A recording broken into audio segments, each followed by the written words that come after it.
Hello student, I am Ms. S.M. Pawar. In today's lectures, the subject organizational behavior. तर previous लेक्चर्समध्ये आपण unit number first हे start केले होते. आपल्या युनिट नंबर फर्स्टचे टायटल आहे basics of organizational behaviour. Previous लेक्चर्समध्ये आपण ऑर्गनायझेशनल बिहेवियर म्हणजे काय, त्याचे मीनिंग, डेफिनेशन्स आणि कॅरेक्टरिस्टिक्स यांचा स्टडी प्रिव्हियस लेक्चर्समध्ये केला आहे. तर आज आपण या लेक्चर्समध्ये significancy of organizational behaviour organizational behaviour हे का इम्पॉर्टंट आहे, त्याची सिग्निफिकन्सी आपण आज पाहणार आहोत. नाव लेट्स सी. त्याच्या आधी ऑर्गनायझेशनल बिहेवियर म्हणजे काय आपण थोडक्यात पाहूया. तर ऑर्गनायझेशनल बिहेवियर म्हणजे इंडिव्हिज्युअल व्यक्ती जेव्हा ग्रुप ऑफ पीपल बरोबर असतो तेव्हा त्याचे बिहेवियर कसे असते, जेव्हा तो ऑर्गनायझेशनल मधील पीपल्स बरोबर असतो तेव्हा त्याचे बिहेवियर कसे असते यांचा स्टडी या ऑर्गनायझेशनल बिहेवियरमध्ये केला जातो. Individual, group and organisational structure या 3 फॅक्टर्सवरती हे ऑर्गनायझेशनल बिहेवियर डिपेंड असते. इंडिव्हिज्युअल लेवलवरती विचार करायचे म्हटले तर एक पर्सन जेव्हा ऑर्गनायझेशनमध्ये काम करीत असतो तेव्हा त्याचे बिहेवियर कसे असते, त्याची स्वतःची पर्सनॅलिटी कशी आहे, तो व्यक्ती कशा प्रकारच्या इन्व्हायरमेंटमध्ये काम करू शकतो किंवा त्याला करायला आवडते, त्याचे असे बिहेवियर ऑर्गनायझेशनल प्रोडक्टिव्हिटी वाढवण्यासाठी उपयुक्त आहे की नाही याचा स्टडी या ऑर्गनायझेशनल बिहेवियरमध्ये केला जातो. Such as motivation, perception, conflict etcetera. Group level group लेवलच्या दृष्टीने विचार करायचे म्हटले तर जेव्हा एखादा पर्सन म्हणजे ऑर्गनायझेशन जेव्हा एखाद्या पर्सनला अपॉइंट करते तेव्हा तो पर्सन त्या ग्रुपबरोबर राहत असताना त्याचे बिहेवियर कसे असेल, तो त्या ग्रुपमधील व्यक्तींबरोबर ॲडजस्ट करू शकतो की नाही, टीमबरोबर तो स्वतःला मॅनेज करतो की नाही, लीडरसोबत त्याचे बिहेवियर कसे आहे, तो लीडर्सचे बरोबर कम्युनिकेशन कसे करतो, तो ग्रुप प्रायोरिटीजना समजून घेतो की नाही, या ऑल ओव्हर स्टडी या ग्रुप लेवलचा या ऑर्गनायझेशनल बिहेवियरमध्ये केला जातो. यामध्ये त्यांचं inter group relations, formal relations कशा प्रकारे मेंटेन करतो त्याचा स्टडी या ग्रुप लेवलवरती ऑर्गनायझेशनल बिहेवियरमध्ये केला जातो. ऑर्गनायझेशनल लेवल ऑर्गनायझेशनल लेवलवरती विचार करायचं म्हटले तर अनेक डिपार्टमेंट असतात. आपल्या ऑर्गनायझेशनमध्ये अनेक डिपार्टमेंट असतात. त्या डिपार्टमेंटमधील पीपल्स एम्प्लॉईज बरोबर एखाद्या पर्सनचे रिलेशन्स, बिहेवियर कशा प्रकारे मेंटेन करतो याचा स्टडी ऑर्गनायझेशनल लेवलवरती ऑर्गनायझेशनल बिहेवियरमध्ये केला जातो. स्टाफ बरोबर त्याचे रिलेशन्स, कम्युनिकेशन्स कसे आहे, हे देखील या ऑर्गनायझेशनल बिहेवियरचा स्टडी करताना पाहिले जाते. तर आपल्या ऑर्गनायझेशनमध्ये 3 लेवल्सवरती आपले एम्प्लॉयर्स 3 लेवल्सवरती आपण डिस्ट्रीब्यूट केले वरती त्यांचं स्ट्रक्चर ठरलेले असते. तर top level, middle level and lower level. Top लेवलवरती कोण असतात तर आपले जे काही फाउंडर, प्रोमोटर, CEO हे टॉप लेवलमध्ये असतात. त्यानंतर मिडल लेवलवरती आपले सगळे HOD हेड ऑफ डिपार्टमेंट्स. त्यानंतर लोअर लेवलवरती डे टू डे ॲक्टिव्हिटीजमध्ये इन्व्हॉल्व असणाऱ्या एम्प्लॉयर्सचा समावेश यामध्ये होतो. तर या 3 लेवल्समधील एम्प्लॉयरचा आपापसात इंडिव्हिज्युअल, ग्रुप अँड ऑर्गनायझेशन लेवलवरती कसे संबंध आहेत यांचा ऑल ओव्हर स्टडी या ऑर्गनायझेशनल बिहेवियर यामध्ये केला जातो. Now let's see significancy of organizational behaviour. तर या ऑर्गनायझेशनल बिहेवियरचे महत्त्व काय आहे, त्याचे इम्पॉर्टन्सी आपण आज जाणून घेण्याचा प्रयत्न करणार आहोत. तर OB is not a pure science. Behavior of people is governed by a complex combination of factors. The first significance आहे better participation of employees, creation of high motivation, higher productivity or efficiency, better utilization of resources, healthy relations, earns business goodwill, easier control, achievement of goals and objectives of organization. These are significance of organizational behavior. Okay, now let us see one by one. Better participation of employees, कर्मचाऱ्यांचा चांगला सहभाग. Managers having knowledge of organizational behaviour can create appropriate environment within the organization, leading to opportunities for better participation by employees and good response by employees in the form of positive and active participation. This is the first significance of organizational behavior, better participation of employees. Organizational behavior हे मॅनेजमेंटमधील एक स्वतंत्र branch आहे. यामध्ये आपल्या ऑर्गनायझेशनमध्ये जे काही employers काम करीत असतात, जे वर्कर्स काम करीत असतात, त्यांच्या बिहेवियरचा individual level, group level and organization लेवलवरती कशा प्रकारे बिहेव करीत असतात त्यांचा स्टडी यामध्ये केला जातो. यामधून कोणत्या लेवलवरती तो ह्युमन बिईंग और पर्सन कशा प्रकारे बिहेव करतो त्याचा इंडिव्हिज्युअली, ग्रुप लेवल, ऑर्गनायझेशन लेवलवरती स्टडी करून त्याची ऑल इन्फॉर्मेशन कलेक्ट करून मॅनेजरला अशी इन्फॉर्मेशन प्रोव्हाइड केली जाते. मॅनेजर एम्प्लॉईचे बिहेवियर कसे आहेत याची माहिती त्याला असल्यामुळे तो त्या पर्सनला त्याच्याच लेवलनुसार मॅनेज करतो. त्यामुळे एम्प्लॉयर्स आणि मॅनेजरशी योग्य तो बिहेव करतो. त्यांचे इंटर रिलेशन्स चांगले असते. ओके, त्यामुळे कोणत्याही प्रकारचे काम करीत असताना एम्प्लॉयरशी योग्य चांगल्या प्रकारचे बिहेव करतात व मॅनेजर ही त्यांच्याशी योग्यच वागतो. या दोघांमध्ये चांगले रिलेशन हे क्रिएट होत असते. जेव्हा कधीही मॅनेजर एम्प्लॉयर्सना एखादे काम सांगतात तेव्हा ते एम्प्लॉयर्स हॅपीली, ओके, फुल एनर्जीने त्या कामामध्ये पार्टिसिपेट होतात आणि ते काम बेस्ट मेथडनेच पाडतात. त्यामुळे कोणत्याही प्रकारचे काम असो त्यामध्ये एम्प्लॉयर्स हे पार्टिसिपेशन, ओके, बेटर पार्टिसिपेशन करतात. हा या ऑर्गनायझेशनल बिहेवियरचा फर्स्ट इम्पॉर्टन्सी आहे. Now let's see second significancy of organizational behaviour. Creation of high motivation.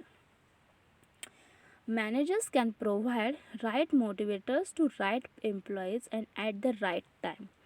Level of motivation can be raised because managers understand and predict responses to particular motivators.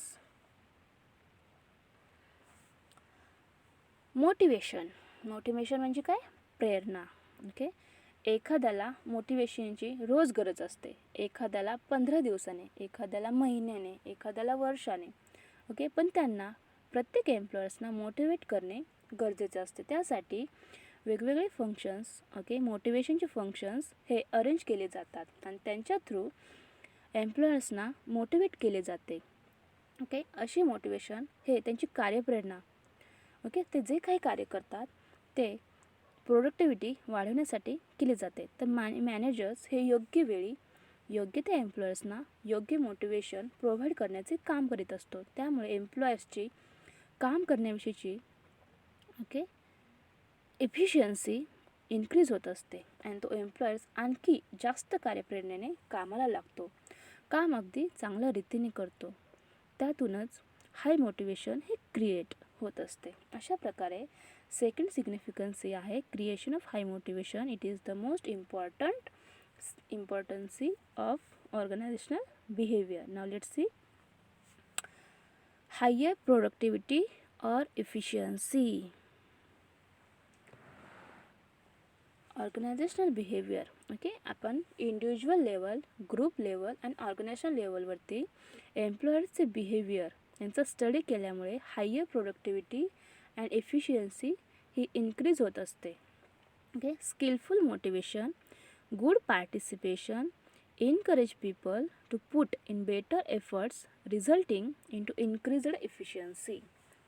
Skilful motivation म्हणजे कुशल प्रेरणा.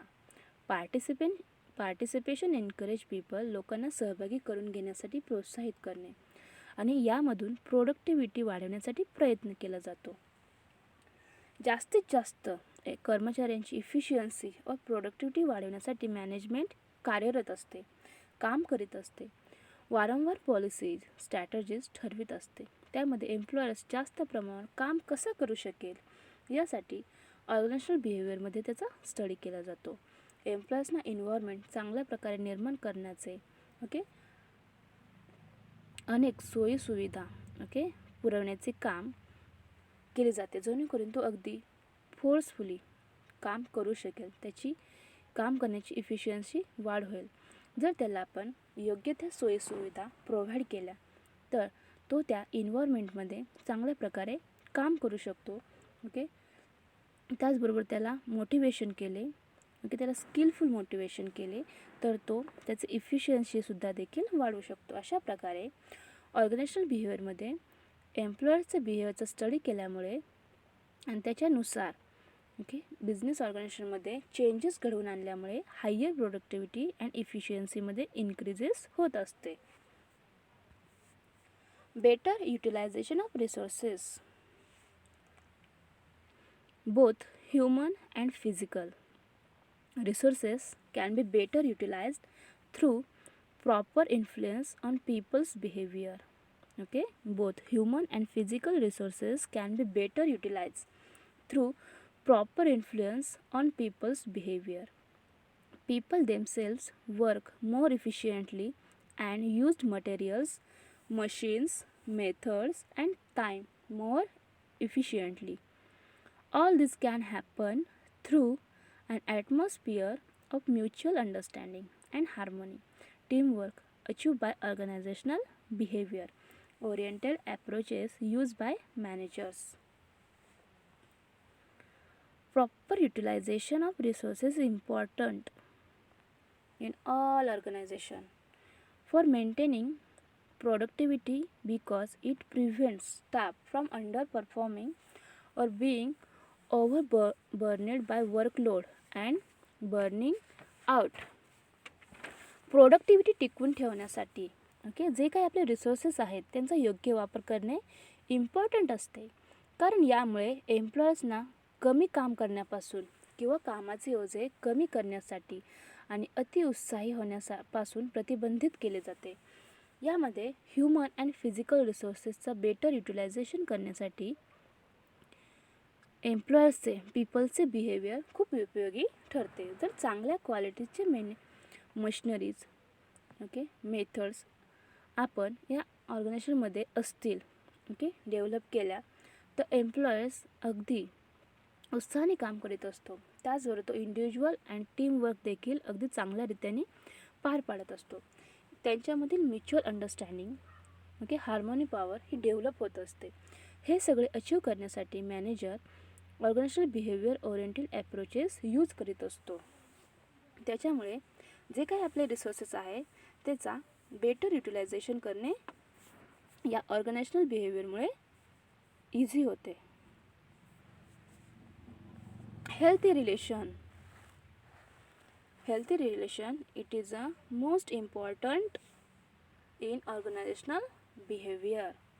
Healthy interpersonal, intergroup relations developed and nurtured by managers go a long way in creating and sustaining growth and development of organization.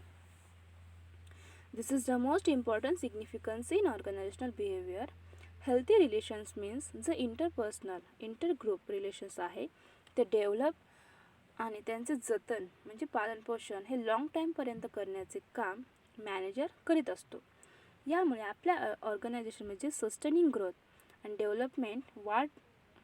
डेव्हलपमेंटचे increase होण्यासाठी विकास टिकून ठेवण्यासाठी त्यांचा विकास करण्यासाठी helpful ठरते. हे फक्त ऑर्गनायझेशनल बिहेवियरमुळेच शक्य होते.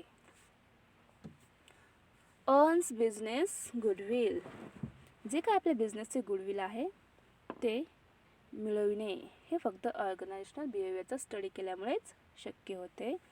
Wien employees derive satisfaction through proper interpersonal intergroup relations they interact with external environment in a healthy and efficient manner. Better services to customers, better dealings with suppliers, good relations with creditors, both trade and loan with great number of outside agencies, etc. Earn a considerable goodwill and reputation that become invaluable assets of a business. Goodwill is the most important asset of all business organisation. असे goodwill मिळवण्यासाठी खूप प्रयत्न करीत असतात. Okay, management असे goodwill मिळवण्यासाठी खूप प्रयत्न करीत असतात. वेगवेगळ्या पॉलिसी स्ट्रॅटर्जीज या बिझनेस ऑर्गनायझेशनमध्ये ते यूज करत असतात. जेव्हा आपल्या ऑर्गनायझेशनमधील एम्प्लॉयरचे आपापसातील रिलेशन्स हे इंडिव्हिज्युअल लेवल, ग्रुप लेवल आणि ऑर्गनायझेशन लेवलवरती प्रॉपर रीतीने गुड असतील तर ते ऑर्गनायझेशन, ओके, आपली जी काही ऑर्गनायझेशन आहे त्या संस्थेसाठी, सोसायटीसाठी खूप हितकारी असते. कारण त्यातील एक्सटर्नल एन्व्हायरमेंट हेल्थी असेल तर ते कस्टमर्सना बेटर सर्व्हिसेस प्रोव्हाइड करू शकतात. त्याचबरोबर आपले जे काही डीलर्स असतात, सप्लायर्स असतात, क्रेडिटर्स, आउटसाईड एजन्सीज असतात, त्यांच्याबरोबर सुद्धा गुड रिलेशन्स मेंटेन करणे गरजेचे असते. त्यामुळे त्या बिझनेस ऑर्गनायझेशनची सोसायटीमध्ये एक चांगली इमेज क्रिएट होत असते आणि त्यामधूनच आपल्या त्या बिझनेसचे गुडविल इन्क्रीज होत असतो, अर्न होत असतो. हे फक्त ऑर्गनायझेशनल बिहेवियरमुळेच फक्त साध्य होते. इझियर कंट्रोल, ओके, नियंत्रण करणे आपल्याला सोपे जाते. When all functions of management are performed by putting people at the center, control functions tends to be smooth and easy. When motivation boosts at a high level, control becomes simple and automatic. Organizational बिहेवियरच्या फील्डमध्ये एम्प्लॉयर्सच्या बिहेवियरचा study केला जातो. त्याचा study केल्यामुळे employers कसा आहे त्याची ऑल इन्फॉर्मेशन मॅनेजरला ऑर्गनायझेशनल बिहेवियरच्या स्टडी थ्रू मिळत असते. त्यामुळे एम्प्लॉयर्स बरोबर कसे वागायचे, त्यांच्याशी कसा बिहेव करायचा, त्यांच्याकडून काम कसे करून घ्यायचे, जे ऑल नॉलेज मॅनेजरकडे असल्यामुळे तो इझिली ऑल सिच्युएशनमध्ये कोणतीही परिस्थिती निर्माण होते त्यांना तो हँडल करून कंट्रोल करू शकतो. हे फक्त या ऑर्गनायझेशनल बिहेवियरमुळेच शक्य आहे. त्यानंतर आहे achievement of goals and objectives of organisation. Organisation जे काय आपली गोल्स, ओके, जे ध्येय उद्दिष्टे आहे ते अचीव करण्यासाठी आपल्याला हे उपयोगी ठरते. The positive effects mention above bring about proper achievement of organisational goals and objectives. Goal congruence, that is individual goals and organizational goals becoming complementary to each other, increased to a large extent. This leads to growth and development of the organization. Organizational बिहेवियरचा study केल्यानंतर ऑर्गनायझेशनवरती positive effect होत असतो. हा effect ऑर्गनायझेशनची जी काही goals and objectives आहेत ते achieve करण्यासाठी उपयोगी ठरतो. यामध्ये individual goals and organisational goals achieve आपण करू शकतो. याचा उपयोग ऑर्गनायझेशनलची ग्रोथ अँड डेव्हलपमेंट करण्यासाठी, म्हणजे त्याची वृद्धी आणि विकास करण्यासाठी हेल्पफुल ठरतो. अशा प्रकारे ऑर्गनायझेशनल बिहेवियर हे एक इम्पॉर्टंट पार्ट आहे ते ऑल बिझनेस ऑर्गनायझेशनचे. आपण आपल्या ऑर्गनायझेशन जे काही एम्प्लॉयर्स आहेत त्यांच्या बिहेवियरचा स्टडी केला, ओके, तर आपल्याला त्या एम्प्लॉयर्सची ऑल इन्फॉर्मेशन मिळवता येते. त्यानुसार त्यांना आपण योग्य त्या रीतीने हँडल करू शकतो. एम्प्लॉयर्सना हँडल केल्यामुळे आपण कोणत्याही सिच्युएशनमध्ये, कोणत्याही परिस्थितीमध्ये त्यांना व्यवस्थितपणे ट्रीट करू शकतो. त्याचबरोबर आपले जे काही गोल्स आहेत जे काही ऑब्जेक्टिव्ज आहेत, ओके, ऑर्गनायझेशनचे जे काही गोल्स आणि ऑब्जेक्टिव्ज आहेत ते आपण टाईम टू टाईम अचीव करू शकतो. जे काही रिसोर्सेस आहे त्यांचा चांगल्या प्रकारे आपण यूज करून घेऊ शकतो. त्याचबरोबर आपल्या बिझनेस ऑर्गनायझेशनचे गुडविल आपण अर्न करू शकतो. ऑर्गनायझेशनमध्ये हेल्थी रिलेशन्स मेंटेन करू शकतो. त्याचबरोबर एम्प्लॉयर्सचे पार्टिसिपेशन चांगले व्हावे.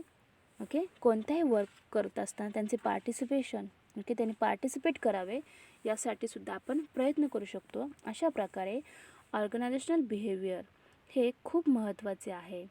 त्याचा स्टडी, त्याचं डिस्कशन आपण आज या लेक्चर्समध्ये केली आहे. Okay, thank you.